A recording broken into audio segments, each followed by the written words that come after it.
Thanks for coming. Might not actually look like it, but there are, in fact, 3 athletes on the stage tonight. And I thought that I would introduce us in order of increasing athletic excellence, so I'm going to start with myself.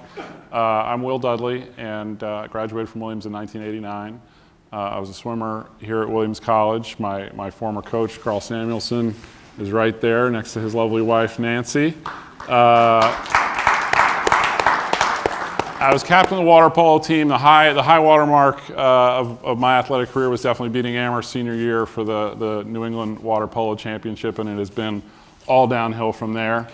To my right is Greg Jordan, and Greg and I go way back. Greg is Williams College class of 1992, which means that he was a freshman when I was a senior. And you've seen that look, that reverential look that freshmen have for seniors on their teams. Well, Greg looked at me that way for like 15 minutes until the end of our first practice. It was apparent he was going to be an All-American, and I should probably go to graduate school. So Greg was in fact an All-American at Williams. He held the college record in the mile, the 500 freestyle, finished second in the NCAAs as an individual twice. He was a remarkable specimen, tough kid. He's looks good in a Speedo, I can still see it. Greg is also a serious student, and in particular, he was a serious student of writing at Williams College, and he approached that in the same way that he approached swimming, with a lot of discipline, a lot of dedication. A number of the professors from whom he learned and honed his craft are out there in the audience. And his dedication is evident in his work. Today, he publishes in a lot of different forms. He writes a blog. He writes essays, he's written a screenplay, and most notably, he's written the story of Willie Mays Aikens' life, Safe at Home. It's a fabulous book. It's an amazing story, but it's also a very well-written story. So those of you who are interested in quality nonfiction should definitely read it. Copies are out there, and Greg and Willie will be happy to talk to you and sign copies when we're done. I go even farther back with Willie Mays Aikens.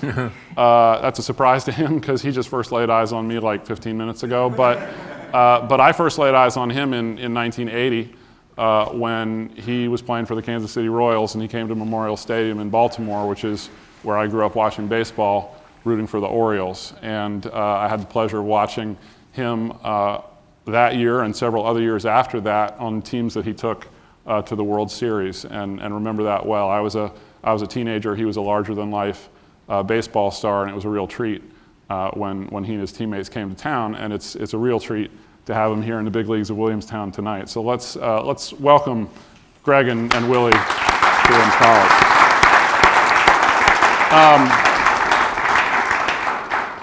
We're here tonight mostly not to listen to me, mostly to listen to Willie and Greg talk about Willie's story and some of the big human themes that emerge in his life story. It is a remarkable story. And also to think about the process of telling that story, the process of Greg coming to write the book that he did, and of Willie and Greg talking about that life story in the way that they're going to do tonight. I'll give you a brief outline sketch of some of the highlights, and then I'll mercifully sit down and ask them some questions, and then I'm going to save time for you all to ask questions, a good half hour or so that we make sure that the things you're interested in get talked about tonight. So let's get started. Willie Mays Aikens first played a Major League Baseball game in 1977, I believe. Is that correct? Right. It was also the first year that he tried cocaine, I believe. 79. 79, okay, so 77 and 79. 1980 was a good year for Willie and his teammates. They made it to the World Series that year. They lost to the Phillies, but Willie did something that had never been done before, and I believe still has not been done since. It has been done since. It has been done since. Well, that's unfortunate, but you did it first. Yeah, I did it first. He hit 2 home runs in Game 1 of that World Series, and then he hit 2 home runs in Game 4 of that World Series. And nobody had ever hit multiple home runs in multiple games of the same World Series before. Pretty impressive accomplishment. Stood for 20 years, too. Stood for 20 years, and that was also the year that George Brett nearly hit 400. He was hitting 400 all the way into August, maybe even September, and mostly Willie was hitting behind him. And part of why George Brett could almost hit 400 was because people were afraid to pitch to Willie. 1983 was another big year in a different way. That year, Willie and 3 of his teammates became the first Major League ball players, active ball players, to be sent to prison for drug offenses. And that was a turning point. After that, played a little bit more in the big leagues, but it was tough to stick around. He was blackballed. A lot of teams weren't interested in him. He tried to play ball in Japan, but was not allowed to travel to Japan. The Japanese drug laws wouldn't let him in the country. Wound up playing in Mexico, which extended his playing career about 6 years, but unfortunately also deepened, intensified his use of drugs. By 1994, he was long out of baseball and was convicted for crack cocaine possession and use, nonviolent offense, but given the drug laws at the time, was sentenced to a mandatory 20 years in prison. Had it been powder cocaine, the sentencing would have been 2 to 3 years. 2008, so 14 years later, he was released from prison. The laws had changed. They changed, I guess, in 2008, which led to an earlier release. But he spent 14 years in prison. And today, he is working for the Kansas City Royals again as a hitting instructor and working with their young ball players, talking to them about some of the mistakes that he made, trying to help them avoid those mistakes. He works as a public speaker. And he's also a husband and a father. There are a lot of big themes in this story of big-time sports, a story of addiction, the story of incarceration, the nature of justice, dear to my heart. I'm a philosophy professor. Oldest question in the Western Academy is the nature of justice. Redemption and narration. How do we tell a story like that? So I want to start with that question. I want to sit down and first just ask the two of you how you met. You're kind of an unlikely couple. How did you guys get to know each other and develop this project? Where did this come from? Willie's a great Southern storyteller, so he probably can do a better job of that narration. Well, first of all, I want to thank the president, Adam Falk, and his family for having me here, and Greg also, and the college. I want to thank Carrie Green for everything she's done for me while I've been here, and even before I got here. I've had a tremendous time here so far. And you know, this is a wonderful experience for me. This is the first time I've ever, sat out in an audience like this here and did a somewhat debate about my book, about my life. And I'm blessed to be able to do something like this. While I was doing my 14-year sentence in prison, Greg, he did a book with my ex-baseball agent, Ron Shapiro. And Greg told me him and Ron was having lunch one day. And Ron asked Greg what was his next project going to be. Now, Greg has told me that I was one of his favorite baseball players as a kid growing up. So Greg had heard about me getting arrested, and I was in prison. And he told Ron that he wanted to do a story about me. I myself truly believe that it was divinity, that God had his hand in on this. I mean, what other kind of way can you look at it? Greg didn't know that Ron was my ex-baseball agent, and Greg didn't know that Ron had all of my contact information. So Ron told Greg that, hey, I know where Willie is at. I'm his ex-baseball agent, and if you want to get in contact with him, well, here's the information. And that's what happened. Ron gave Greg my information. Greg contacted me while I was incarcerated. I started to take notes, whereas before I was already taking notes because walking around the compound in prison, a lot of people used to tell me that I had a very interesting story. And most people knew that I was an ex-professional baseball player. So that's how Greg and me met. He contacted me while I was incarcerated, and we just hooked up like that.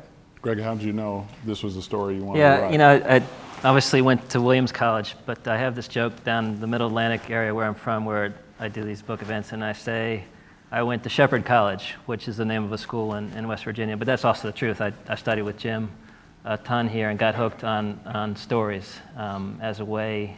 The story is a way to understand someone else's life, especially someone whose life is so different from yours that it enchants you. So I like to say I have 3 sort of defining moments as a consumer of American creativity. The first was at Williams when I first understood John Coltrane, someone in Williams E who was far more sophisticated than me at age 18, sort of explained jazz in a 18-year-old's way, and I got hooked, and that was number one. Number two, as a senior in high school, when I read Faulkner's As I Lay Dying, and I saw something, and I still can't define what that American thing is, but it was there. And I believe athletes are artists in a way, and the third moment was when I saw the 80s Royals on television. And that team had an energy that approximated jazz. It was country boys and George Brett from California and the Ghetto Dudes, and just crazy mix of energy, and that I was longing for as a kid, as a consumer of American culture. Little did I know that I also would 3 years later get the taste of another big theme in American letters, which is that of betrayal, because it was the first sense I had of being betrayed by someone in a major way, and that was by Willie, because he was my favorite player. And I woke up one morning and heard on WBL that he and 3 other Royals had been arrested for drug use, cocaine use. And for the next 20 years, I followed Willie's story in no small part because that betrayal had stung me so much. And then the time came in my career when I could do a book like that. And Willie agreed to let me do the thing that I worked through with Jim and Karen a lot, which was how to tell this story not as a straight biography that is fact-driven, and he did this on this date, but as Willie as a character in his own story, sort of third-person literary memoir told by someone who's not the subject. And Willie agreed to do that from the beginning. Everything in there happened for better and for worse, as I'd like to say. There's a lot of bad things in the book, a lot of bad things that Willie did. But he gave me the license as a writer to bring language, which really already existed in his life as a guy from Seneca, South Carolina. I'll never forget one of the most powerful moments I had in editing the book with Willie. And Willie, I know you have no problem with divulging things that can be painful, but Willie's mother was a prostitute in Seneca. They lived in a one-room shack, and she did her work in front of her children occasionally. And I referred to her as a whore, and it made the first passive edits and the second. And in the third passive edits, Willie said, I want you to change one word for me. And I said, well, what did you say? I don't want you to call my mom a whore. And I thought I'd offended him. And he said, I want you to call her a harlot.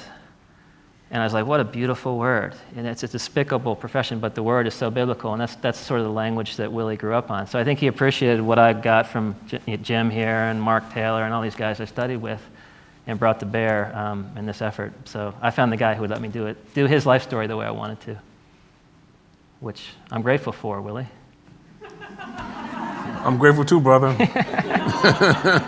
I'm grateful too. Everybody's grateful. So it's a great story because it brings together so many different things. I mean, we wouldn't be here if you hadn't been a world-class athlete. Unfortunately, the world is full of people who have substance abuse problems, full of people for whom those problems have gotten them incarcerated.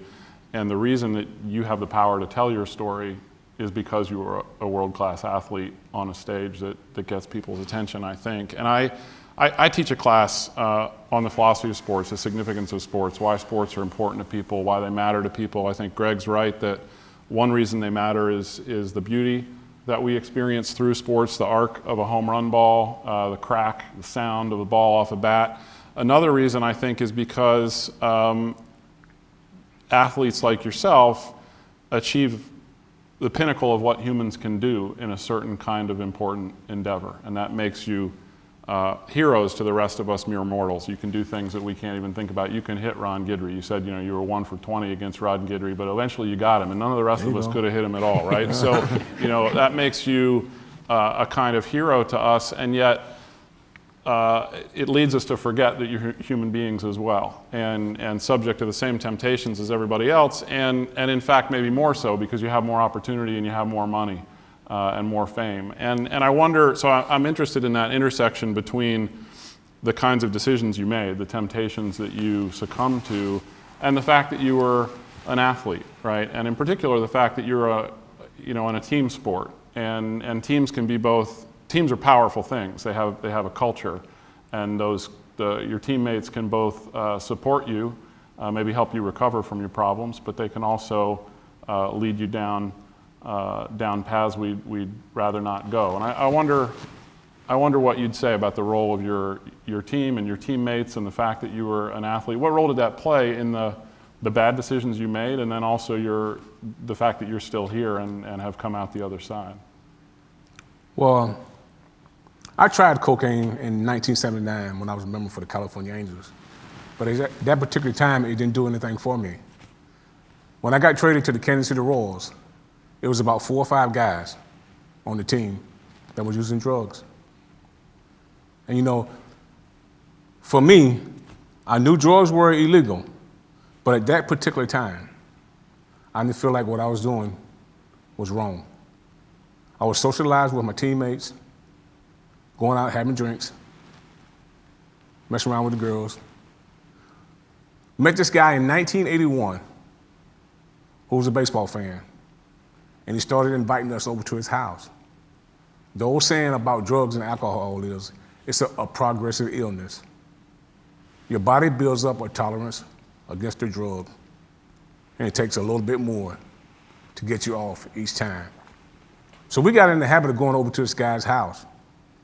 At one time, it was 6 guys on my team, a quarter of the team going over to this guy's house, snorting cocaine, drinking, and telling stories. Did we think we was doing anything wrong? Of course not. Did we know that drugs were illegal? Yes. I had had things that had happened in my life before, made bad choices, and had gotten off. And it's unfortunate that when you become a professional baseball player, people look up to you and they give you favors. So I felt like I could do what I was doing, go out and play good baseball on the baseball field, and everything would be okay. And it was for a period of time, until our friend got busted, until they informed us after the baseball season in '83 that they had wiretaps on his phone and that they had 4 conversations between the Kansas City Royal baseball players. Did some of my teammates try to help me out?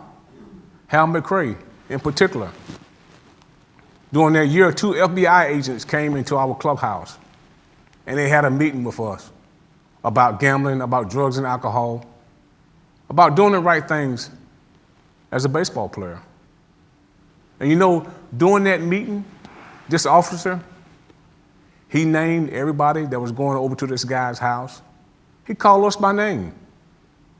He started with George Brett, and he just used George, put his name in there.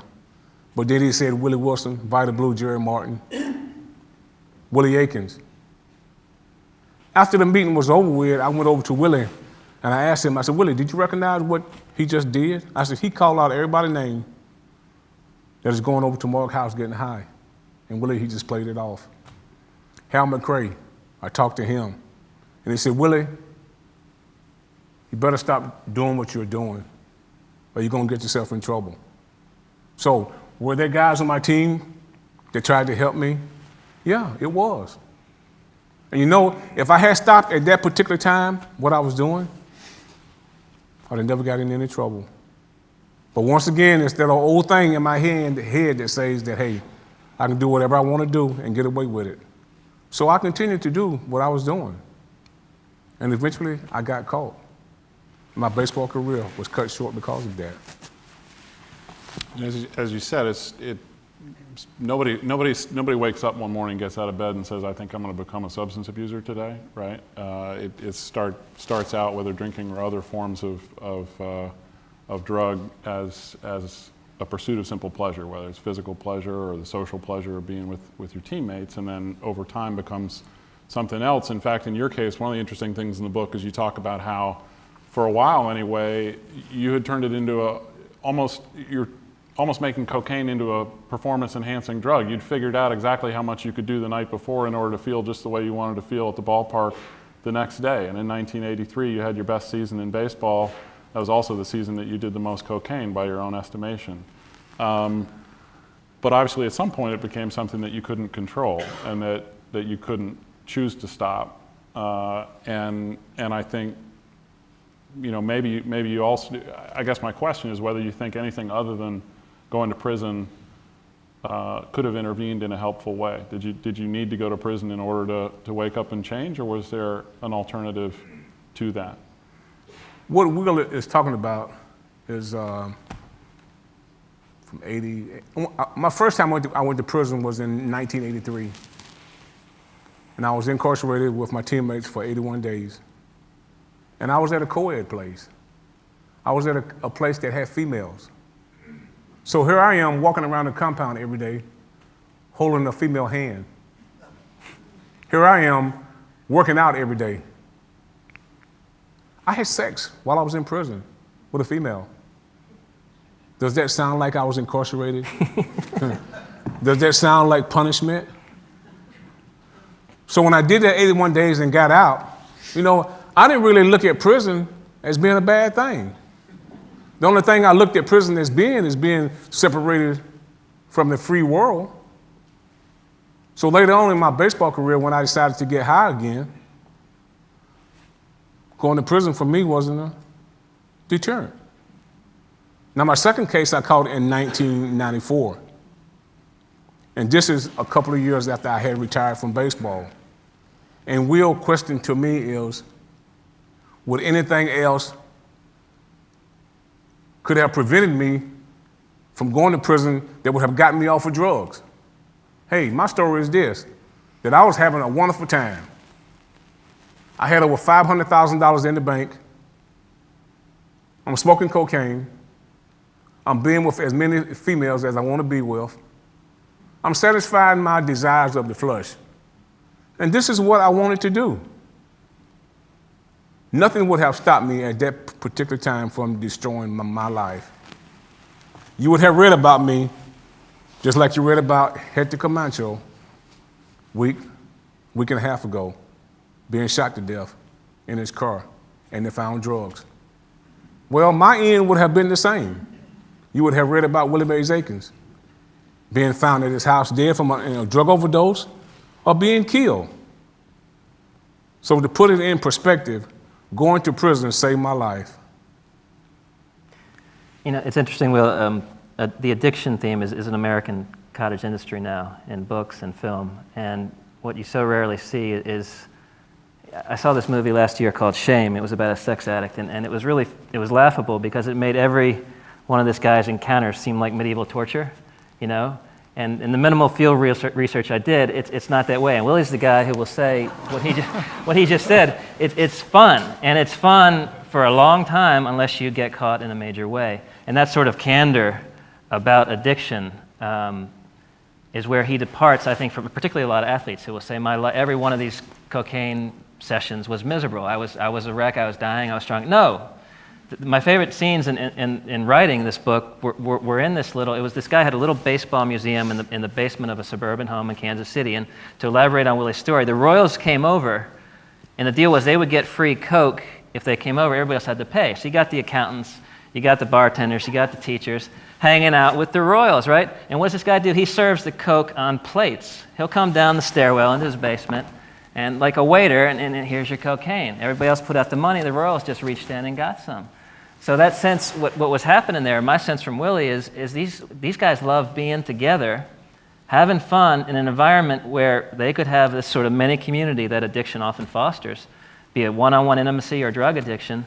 And Willie got a need met, which he never had met in his life, because he grew up in a home that was about as close to hell as you could describe, as you could imagine as a writer. So here he is, addiction means happiness. Not so much in the chemical sense, which is what we read so much in the paper. It's so addiction is so treated as a chemical thing. No, I think it is an emotional sort of. I'm a Catholic boy, right? I go to communion. This was communion for these people. They sit down, they break bread. The bread is white and powdery. It's that simple. But Willie's take on that is so different from that genre today and the people producing these books that really it's the dime redemption novels.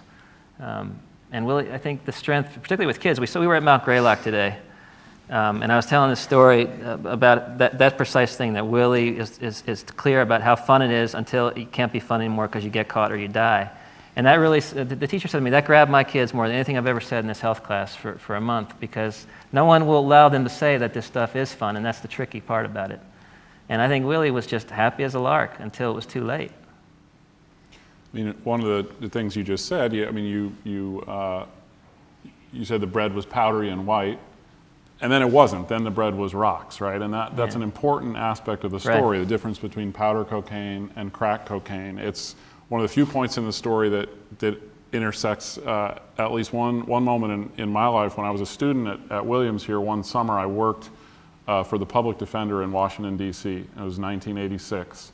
So my job was to investigate on behalf of people who were accused of crimes. Basically, I was working for a lawyer, walking the streets of Washington, D.C., defending people who didn't have enough money to hire their own lawyer. And as you can imagine, almost all of these people were charged with drug crimes. And crack cocaine had really just taken off in the mid-'80s, and it had come to D.C. from New York, and the murder rate, I actually just looked it up again on the internet today to confirm my dim memories. You know, if you look at that curve, the D.C. murder rate was 200 a year until 1985, and then it doubled overnight, and it stayed up there at 400 to 500 for about a decade, and then it dropped. And it correlated with, I mean, it was like you could see the arrival of crack cocaine from New York City overnight, and the turf wars that erupted around that. And people were so afraid of that our justice system developed this very differential sentencing scheme. Right.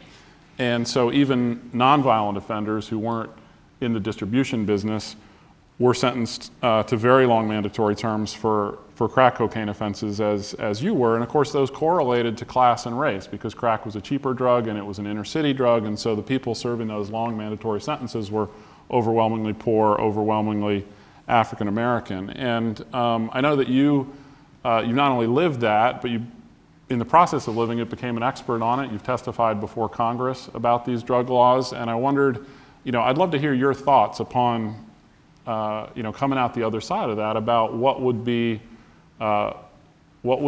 fair or right or just or wise. How should, in fact, our justice system treat these substances? What would serve everyone best, in your opinion?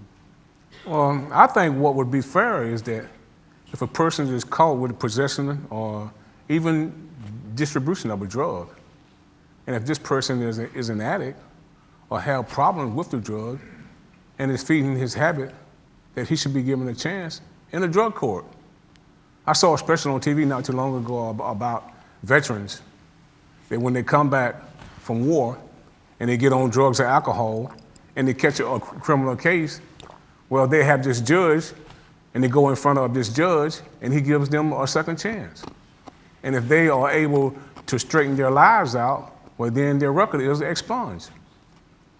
I was in prison 14 years, and I ran into a lot of good people. And in the federal system, you have to do 85% of your time. In the federal system, if you get a life sentence, it's just that, a life sentence. Your release date says deceased. You don't go home until you die. And it's very sad. And you know, I made a promise to those guys that if I got out before they did, I would do everything in my power to help them. And like Will said, yeah, I went to Washington, D.C. I testified in front of Congress. And eventually the crack law, it got reduced from 100 to 1 to 18 to 1. But it was never made retroactive. So that means that all those guys I left behind, they don't get any play. They don't get their sentence reduced. It only works for the ones that are coming in prison. Now, what kind of fairness is that? I mean, some of those guys have done 20-something years right now. They are wasting away in prison. They're only charged with distribution of cocaine. A lot of those guys are first-time offenders, have never been in trouble before. A lot of them, they don't have any violence in their case. And you know, a majority of the public, they don't even know that this kind of stuff is going on. But I got a chance firsthand to see what is going on. And yeah, a lot of guys get out of prison and do crazy stuff and go right back. But you know, I left behind some guys that I truly believe that if they are given a second chance, they won't ever go back. And you know this thing about compassionate release that we are supposed to have with our president and the pardons in our attorney office? That doesn't work either. I was denied clemency twice by the president. I mean, why should the president even have power to commutate a sentence of a prisoner if he's not going to use it? I mean, fair is fair. It doesn't make any sense. But to answer Will's question, I truly believe that if we had some type of alternative, if I would have been given a chance to have went in a rehabilitation program, say for a year or two, got my life in order, got my priorities in order, had a chance to meet my family, see them, I truly believe that could have helped me change my life. But instead, it didn't work that way. So I had to do it for 14 years while I was incarcerated. Did you benefit from any rehabilitation programs while you were in prison, or was it simply the fact that you were in there long enough that your addiction took care of itself because you didn't have access to drugs?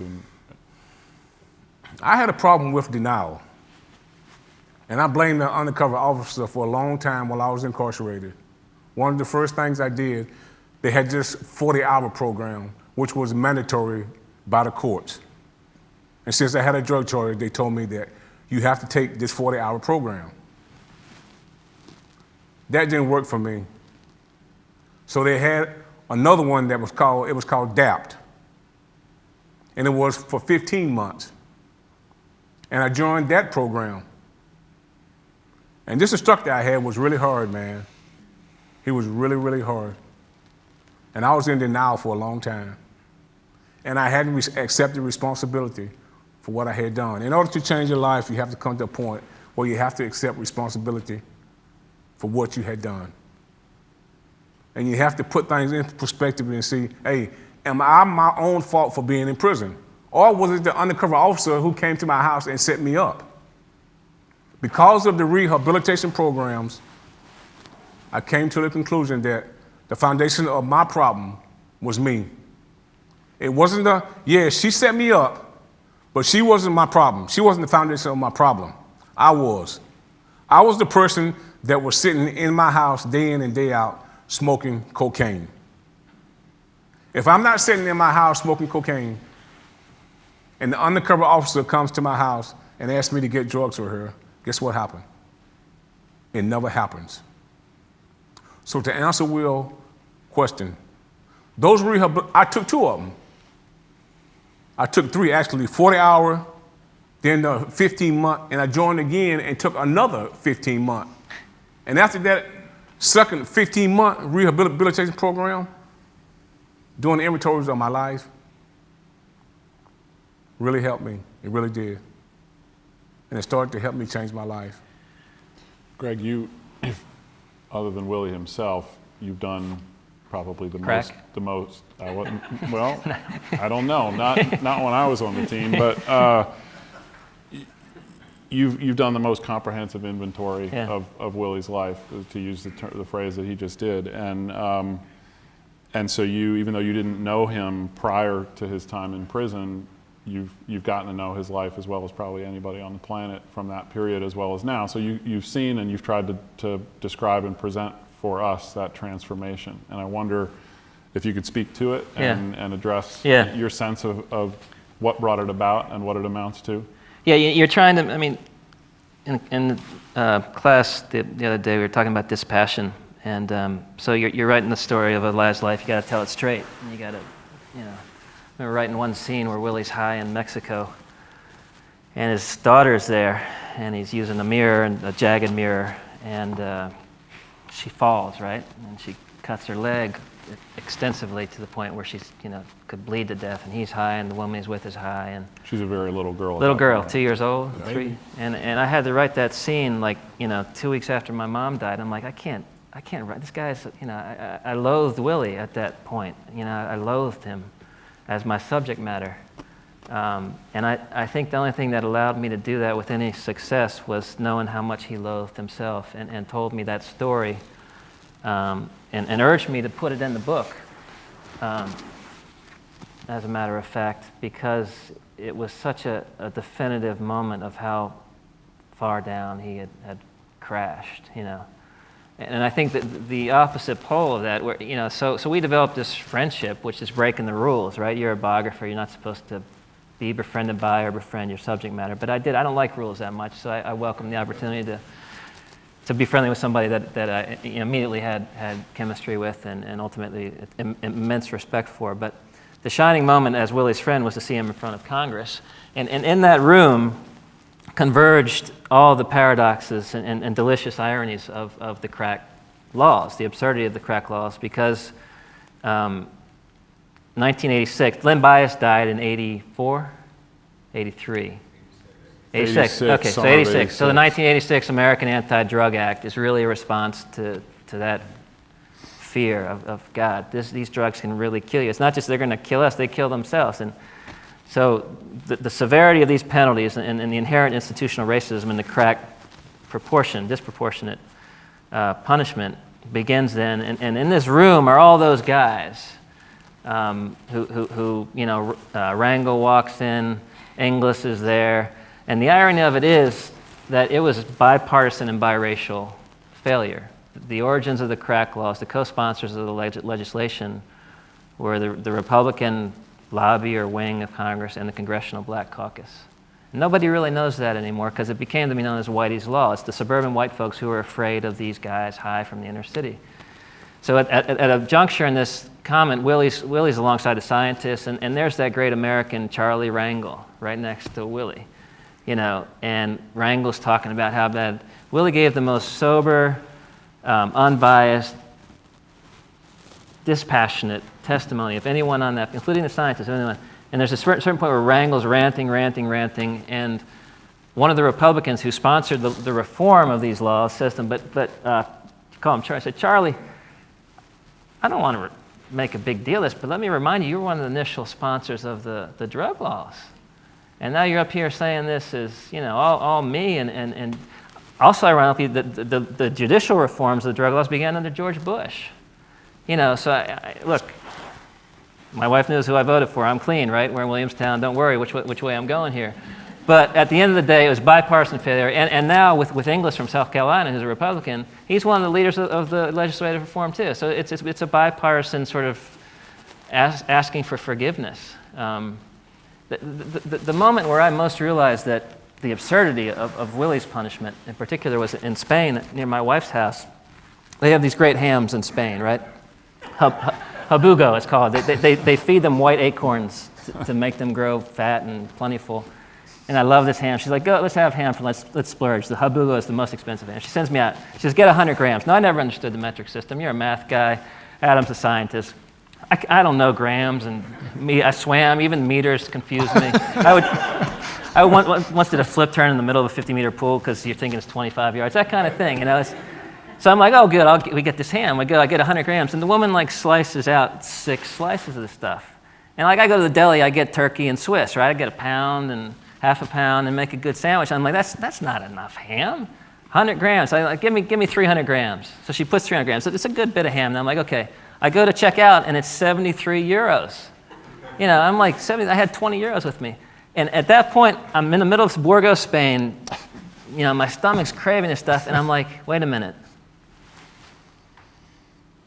50 grams is what triggered the 10-year mandatory minimum for Willie Mays Aikens, subject to my book. And for the first time, the absurdity of the metric, let's call it the metric,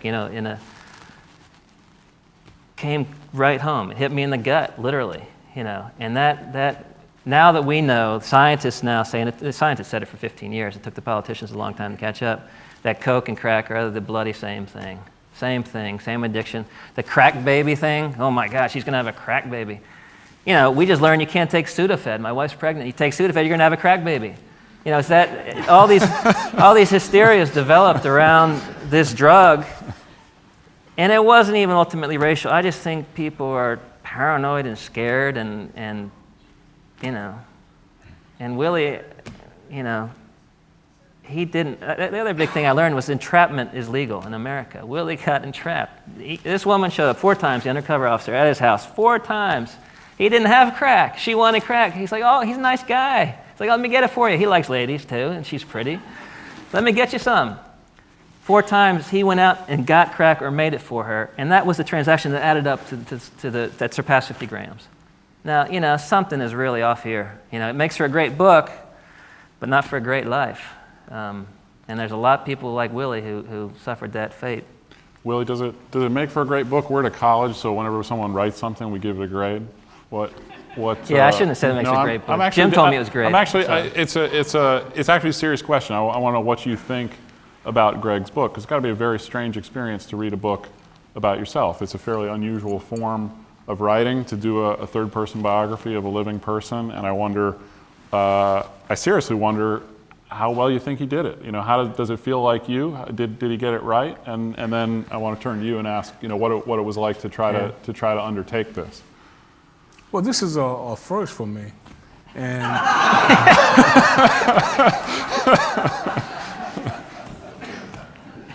given a grade? Yeah. But no grade inflation either. Go back 1980s grades. None of this. Outstanding grade. I was just totally shocked when I first read it after he had finished it, how he portrayed me, because I had a speech impediment growing up as a kid, and I still had it while as a professional baseball player. And I was totally surprised to read my book and see how Greg had put my speech impediment in my book. I mean, he portrayed me as a stutterer. And I was shocked because I wasn't expecting to see that. Meaning actually writing dialogue with you stuttering in the dialogue. Yeah. He did. He credits that to reading a lot of Faulkner. I don't know if he's just blowing smoke, it's the Irish but that's what he whiskey says. that helped me pull that one off. But he was being honest. I had been honest telling my story to Greg, and he had to go in and pull out something that I didn't even think he was going to do. So Greg did an outstanding job writing my book. And I had to go back and read it and change some of the stuff that he put in there. And there were some of the stories that I wrote that he had changed. And I asked him, to go back and do it like this right. And he did. I mean, we had some disagreement on some things, but hey, it never came to the point where I got upset about anything that he was doing. And I was a little embarrassed, maybe a lot embarrassed, of the way I portrayed my mother in the book. But hey, I've gotten honest with my life. So I didn't want to do a book falsely. I wanted to do it the right way. And this is the way I grew up. And this is the way Greg wrote it. So I thought he did an outstanding job. I really did. The most worrisome thing for me, more than your mother, Willie, was Nicole, your daughter, who had every reason to despise you, and she did. And you and I often talked about that. And yet she did some things to you and exhibited some behaviors that had to be in that final section of the book. The final section of the book is called Terrible Love. I don't know if anybody knows the band called The National, but it's my favorite band. And I was listening to The National a lot when I wrote this book. And one time Willie called me and said, Greg, man, it's just terrible. It's just terrible what she's doing to me. She was living at home with you at the time and giving you a really hard time. And you used that word, and it made that song ring in my head, and I asked the band permission to use it. But I worried how she would react, A, to read the bad stuff that you did, that you wanted in there, but B, to read about how we portrayed your relationship, some of the things I saw when you were together and the things you told me. And as a writer, to have a child in the balance, her future and her happiness, and I guess the thing I was most relieved by was the way she received the book. I don't think she has yet to read it. But she supported you and this project and me. She sort of said, go ahead and do it. I just don't want to read it. And there was a maturity. She just graduated from Grinnell, if I can say that. Extraordinary girl who has lived through things even worse than you and is thriving. And what that is a tribute to. If it's her mom or ultimately to you, I don't know. But as a writer of a living person's life story, it was a very harrowing thing to have a adolescent or a young adult and a young adult's life in the balance as this book came out. So I'd like to open it up to the audience. Philosophy professor questions get old. So what would you guys like to ask Willie and Greg? I'll repeat the questions, make sure everyone can hear. Yes? For Willie, can you tell us a little bit about how you've managed temptation since you've been out of prison? How have you managed temptation since leaving prison, Willie? You know, that was one thing I used to hear in prison a lot, is that you are behind these prison doors. Just wait till you get to the outside. And then we are going to see what's going to happen to you. You know, a lot of prisoners say they have a spiritual life or have found religion, just to say that. And I had an opportunity to use drugs while I was incarcerated. I had an opportunity to continue to use foul language, cussing. I had an opportunity to continue to gamble. I had an opportunity to become a homosexual and have sex. I didn't do any of those things. And that's why today I praise God, because, you know, I've been out here in the free world almost 5 years now, and I've gotten married. And I can truly say that those temptations are out here. But you know, I don't go to bars, first of all, so I'm not around alcohol. I don't go looking for women's, so that temptation is in my head just because of my eyesight, you know? And I still love beautiful women, and I still love to look at them. But as long as I don't take any action towards that, I'll be okay. And you know, a lot of times I have to ask God to forgive me for just even having those thoughts. Because the Bible says that the lust of a woman is a sin. But you know, it's something that God has put inside of us. Desire.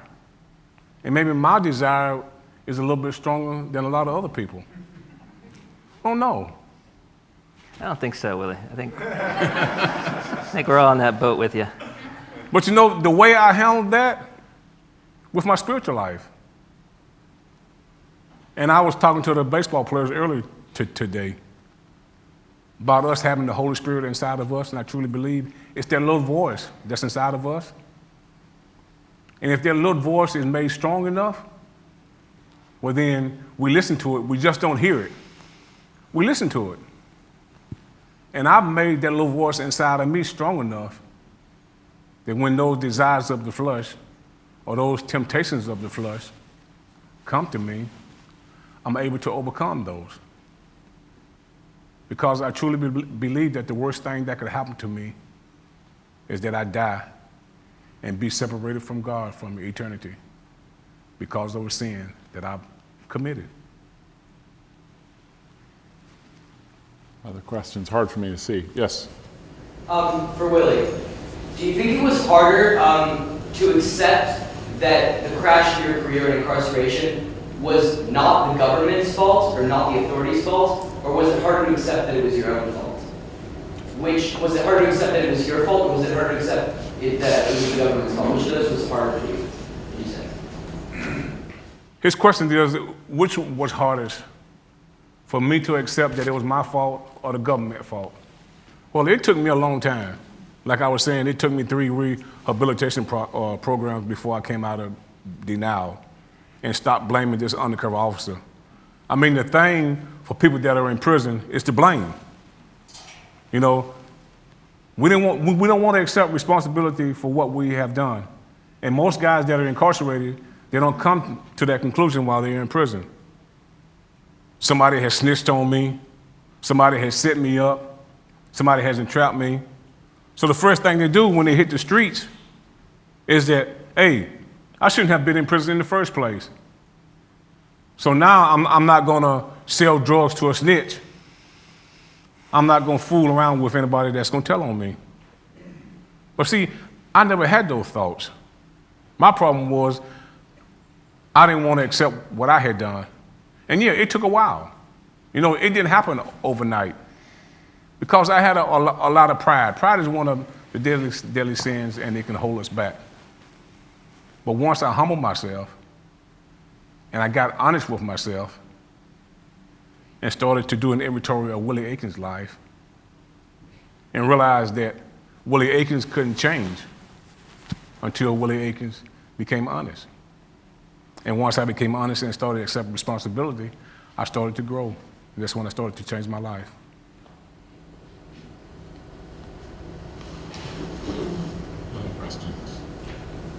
Yes, sir. There are now many more rules in Major League Baseball about drug use, both recreational drugs and performance-enhancing drugs. I think many more than when you were playing, if I'm not mistaken. And automatic suspensions. Is that having an impact? So the question, just to make sure everyone can hear, is about changes in Major League Baseball from Willie's day to the present, and in particular, the imposition of drug testing and sanctions for players who are caught using drugs, and whether that's making a difference to the culture of the players. Yeah, and if it is, how does a great player like Hamilton get caught again? Okay. Why are players still making the mistakes you made, and why, especially when there's a fear of getting caught? Well, once again, you have to realize that addiction is a disease. A person is sick. And is the program making a difference? I think it is. But you know, you still have those ones that are thinking that I can do this and get away with it. That's just the human nature of us as human beings. Do I know why? No, I don't.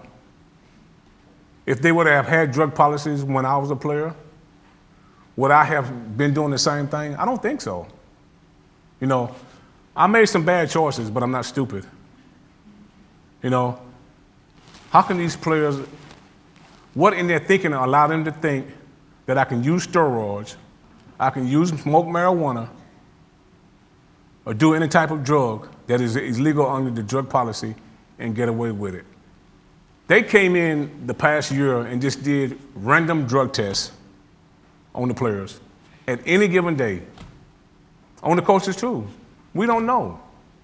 So why would a person even take a chance of doing that? But you know what? They still do. Would it have made a difference when I was a player? I truly believe it would have.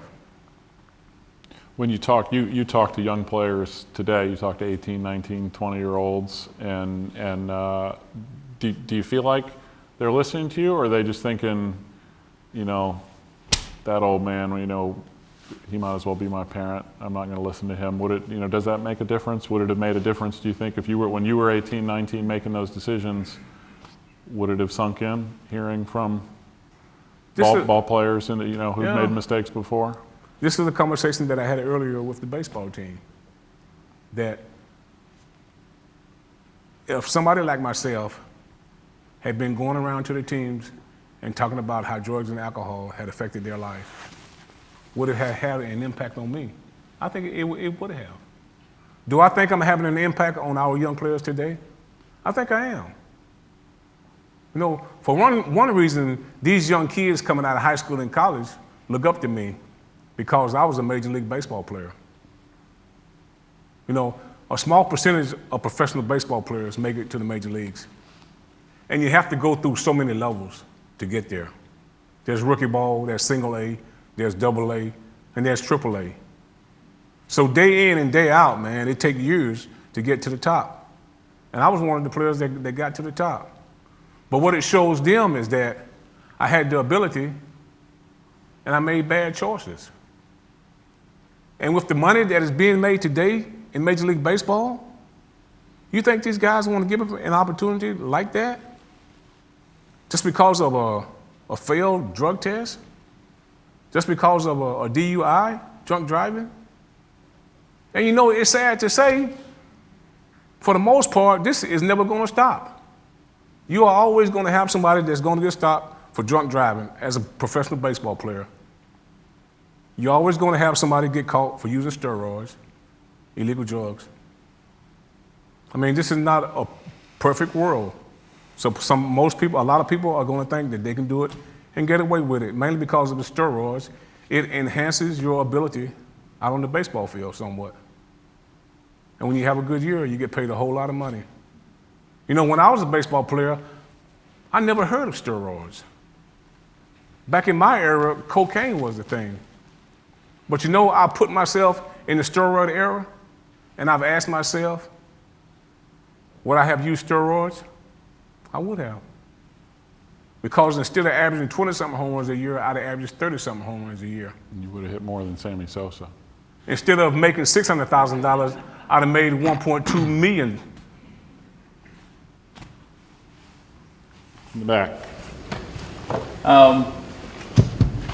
real big baseball fan in the 80s, Mets fan, so Doc Gooden comes to mind, Darryl Strawberry. I'm trying to place Steve Howe, who was in New York with the Yankees for a while. I think Doc Gooden did some prison time. I don't think Darryl Strawberry ever did, but where I'm going with this is there something to be had, you know, you talk one-on-one with the baseball team, but do you ever talk with these guys? Does there ever talk about, you know, like if there were even two of you, or let's say three, there was Doc and Darryl and you up on the stage, or talking. What are you saying about me and Greg? You get the number two? But I just wonder if there's any communication that goes on between you guys who have this common bond of baseball and the drug experience, and how maybe working together or comparing notes that your message can be made stronger. Do you support each other? Do you collaborate on? Can I say something here? Sure.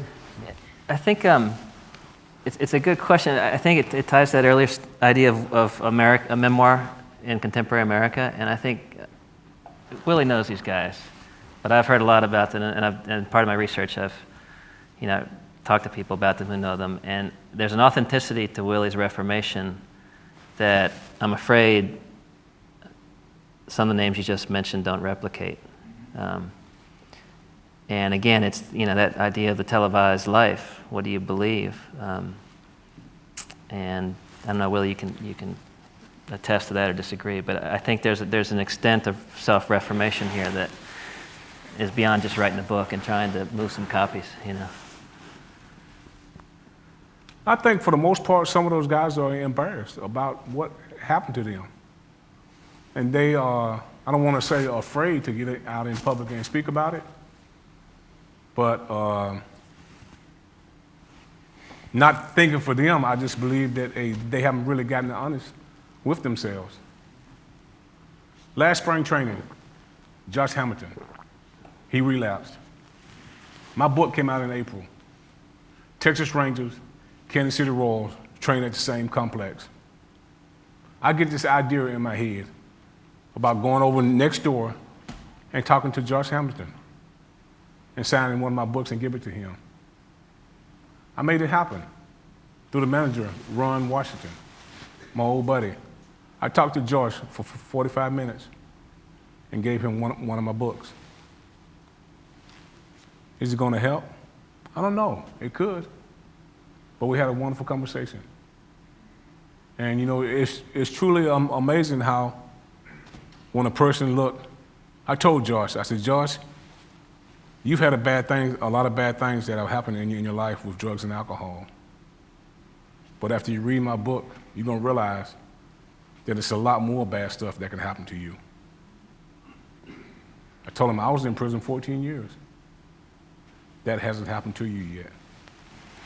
So what I'm trying to do is help others. Willie Wilson, he's another guy. I've heard him speak. I've been to things with him. He was one of the guys that were caught with me in '83. He's doing somewhat of the same thing.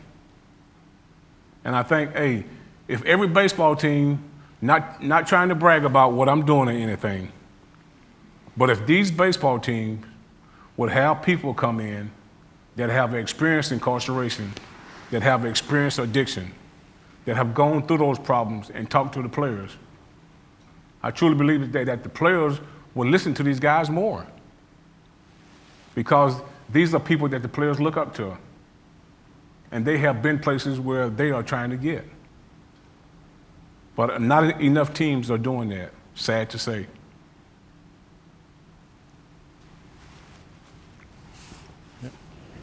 Willie, you mentioned before that you said perhaps if you listened to the first FBI agent, you wouldn't have gone to the next step. And I think, I'm just curious, I brought my 2 young sons tonight. I just want to tell you that I just asked them, you suggested whether you had an impact on young people, and they both tell me that you've had a great impact on them tonight, so I thank you for that. But what I'd like to know is, everybody's faced with the first decision, at least I think everybody probably is. They run into that one point in their life where they run into that area, or that maybe in college or whatever, where they run into that first time where they see drugs. And I know you said you wouldn't have done with the FBI agent, you know, you wouldn't have continued, I guess, but the first time, I think you said 1977 or 79 when you first saw the drug.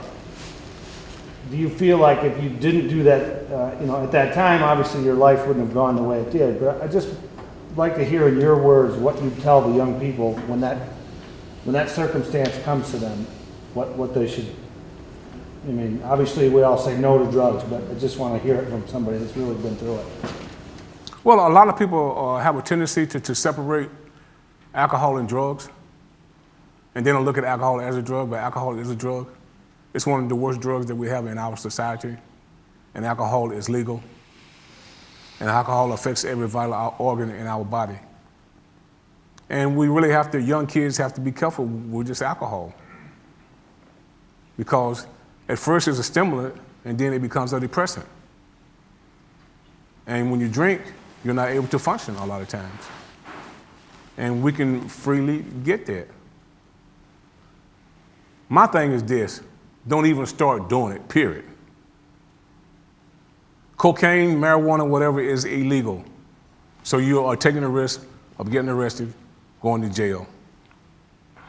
But the old saying with drugs and alcohol, after you get into it, is the ends are always the same. You either end up in the drug, either end up in jail, in a rehabilitation center, institution, or you die. You know, I'm blessed that I'm still here today because 2 of those things happened to me. If I go back, I truly believe that the 3rd one will happen to me.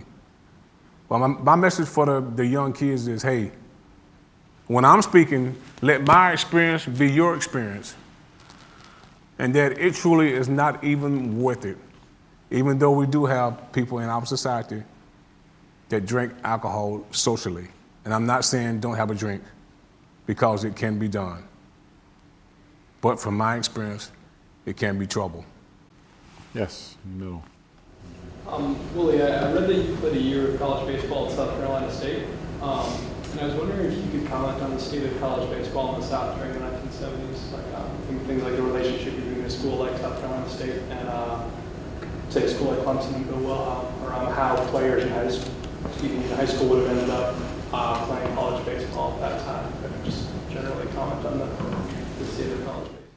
So the question's about college baseball in the South in particular in the 1970s. Man's a student of college baseball, a refined question. I grew up in the South.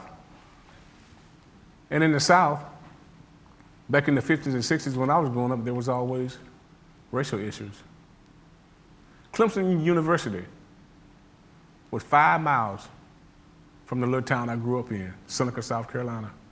Clemson University is a major university. You know, I was never looked on. I was never looked at as a ball player in Seneca. I got a football scholarship. Even when I signed as a professional baseball player, and in the off season when I would go back home, I used to go down to Clemson and work out. And the coach used to say, Willie, we never knew that you was over there. Well, they never knew I was over there because they wasn't looking for people like me. They didn't have any blacks. Sad to say, they didn't have any blacks on their baseball team. I mean, that's just the way it was back in the South. I remember growing up seeing water fountains that had black signs on them and white signs, which meant that a black person couldn't drink out of a water fountain that had a white sign on it. They had bathrooms that said black and white. I mean, that's just the way it was. Nowadays, it's not like that. And a lot of people missed out on going to college, even getting their scholarships, because they were overlooked. And you know, I just truly believe that I was highly favored by the Lord. And that's the reason I made it to the point where I was, man. Because I was put in situations and given opportunities to make my life as a professional baseball player. Willie, why was football integrated so much more quickly? Just because of the financial stakes of the game were greater than baseball? Or Clemson football was integrated well before baseball, right? I had an old teammate that went to Clemson as a football player, Benny Cunningham. Benny Cunningham, he made it to the Pittsburgh Steelers as a tight end. But once again, more players. More money. More money. You know, that's what blacks did. They were tremendous track stars. They were tremendous football players. How many blacks in a little small town was a tremendous baseball player?